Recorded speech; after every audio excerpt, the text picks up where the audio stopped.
Shanna, how does an NFL cheerleader shift from that into an executive, into an author? Like, tell us a little bit about your journey. Absolutely. Well, it wasn't one to the next. It was all together.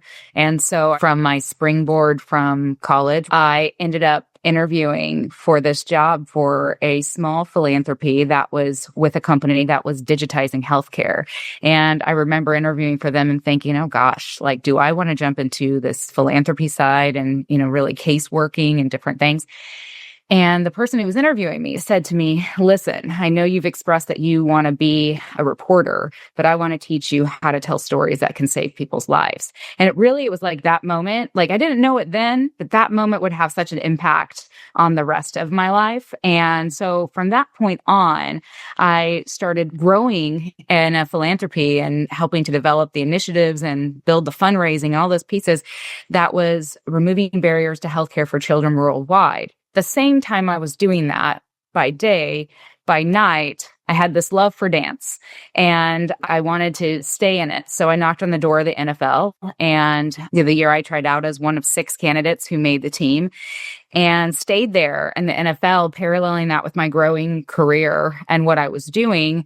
I stayed in the NFL for nearly a decade. And my joke is I stayed so long, Jim, that they nicknamed me the Fossil. And that was actually a compliment because I was 31 cheering next to a 19-year-old who could kick to her face on cue. And I was like, let me stretch out my whole body for 30 minutes. Okay. So I actually take that as a compliment, Nate, but it's interesting how everything really started to weave together between what I was doing and how I was learning to lead this philanthropy, advocate for these children, and really use this strength and what I would call superpower of being able to deliver a message that created cause connection to do something really great for kids and create a bridge from a company digitizing healthcare to philanthropy. And then as I started to end my career cheering, Stephanie knows the story all too well, I started to lose my hearing. And then there at that moment, I entered into my own health journey. This started this serendipitous dance with healthcare. So they weren't ever separate. They were all together. What was the hearing loss issue? What happened? I started to lose my hearing on my right side the year that I retired as a cheerleader. And I went and saw someone, talked about it, and they did a test on me. And they said, yep, you're having mild hearing loss. And we're certain it's because you cheered in the loudest stadium in the NFL for nearly a decade. And that felt right until the moment it didn't. And then across the next 6 years of my life, I engaged with my primary care physician, a specialist, or an ER 109 times. And with growing symptoms from hearing loss to dizziness, to severe headaches, to severe vertigo, to wavy vision, to eventually aphasia. And every time I was in to see someone, it was not connected. The story wasn't connected. The pieces weren't connected. I was misdiagnosed, underdiagnosed with everything that you could imagine, even turned away at an ER after they did a brain scan. And they came back and told me that my brain scan looked normal and that I was probably just a tired, overworked mom. Then a year later, pushing one more time, having my story completely together after seeing a celebrity interview on the Today Show. And I went back and I sat down and I read all my pain points like my own story. And I needed them to hear it and really understand.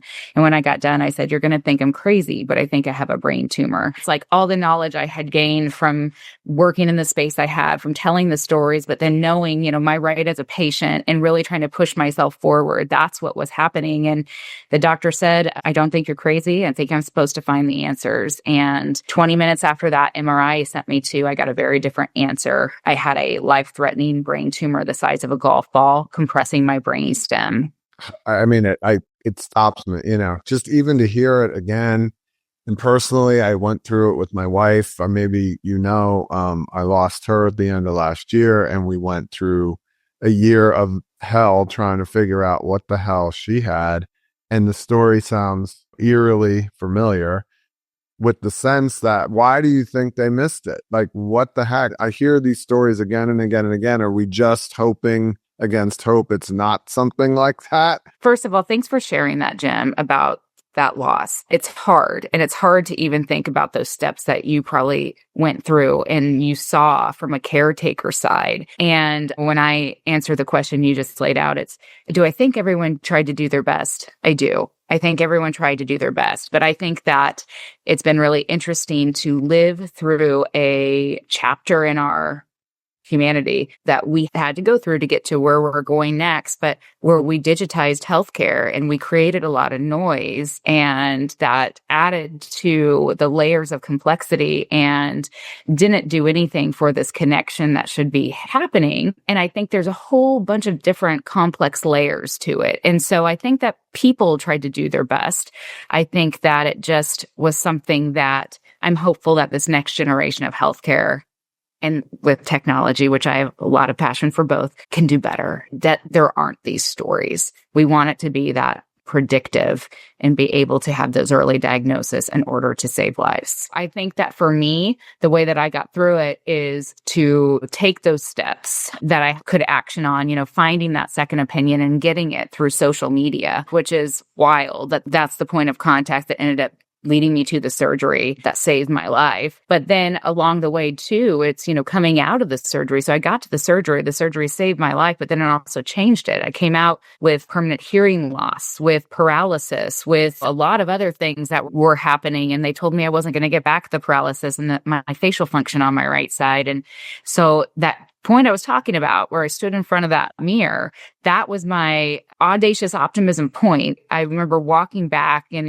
this weak person I was staring at, and I grabbed a pen and a paper and I started writing down, I will. And it's like, I will close my eye completely. I will chew with both sides of my mouth. I will walk by myself. I will do these things. And I was determined to put it in front of my reflection and not concentrate on what I wasn't and who I didn't recognize, but who I was and how I could claim that moving forward. So, Stephanie, how important is it for us to go tell these stories like we are to change the kind of outcome, or at least the experience Shanna had, to go to 109 doctors and go through that? How can we help? I think it is the most important thing we can do. I think that one of the things that Shanna and I have talked about, and you used this word even earlier, it's the empowerment that you feel because you believed that you should take care of your own health journey, that you have a right to understanding it, that you have a right to demanding somebody pay attention to it. But none of that effort that you had to put forward should be required. And when we think about things like technology and like, Jim, even your question that you asked Shanna earlier about like, why does this happen? Like, what is the reason that we end up with stories like this? And Shanna, you touched on it a bit, but it's that technology should be the thing making it so that these stories don't exist. But instead, what it's doing is getting in the way, because the systems were designed for transaction and they were not designed for experience. And I think, underneath a lot of what we're talking about, if you really take a human-focused design approach, you would not end up with this spaghetti of technology that we have running our healthcare system today. You would make sure that it was oriented to the humans that it was serving. Hey everyone, thanks for joining me on the Get Real podcast. I hope you feel a little healthier hanging out with me. It's going to be a lot of fun passing this along to others. Please subscribe below. Please share. I'm excited not just to talk about healthcare, but a lot of other fun topics. It's about making healthy talk about healthcare. It's not a lecture. This is supposed to be fun, and look forward to spending more time with you in the future.